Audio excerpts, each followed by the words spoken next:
there was a lot of learning curve, even in the surgical.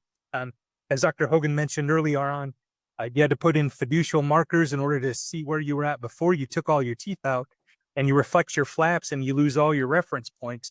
So you needed to have that in place. And then at that time, we were sending it off to independent designers that were tied to our laboratories.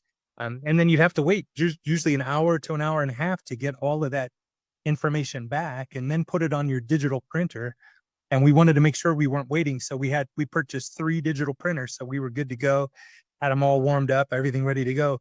But we were waiting on the designs. And then once it went on the printer, it was at least 35 minutes to print, another 10 minutes to clean it in isopropyl alcohol, another 5 to 10 minutes to add gradient to make it clinically acceptable.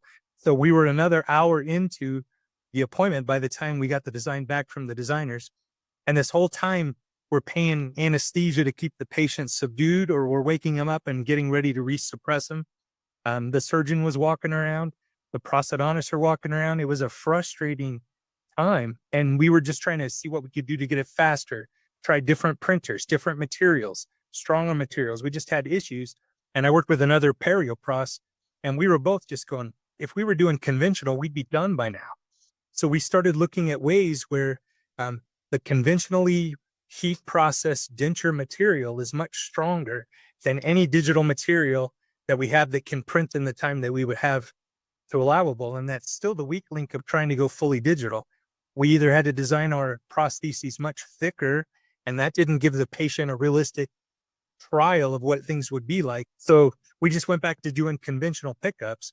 And again, we were doing just normal temp cylinders, hogging out the denture, trying to do as good as we can to get those multi-units to where they were in the line. So we weren't drilling some out of the buccal and some out of the lingual, and trying to seat a denture over divergent temp cylinders was not fun.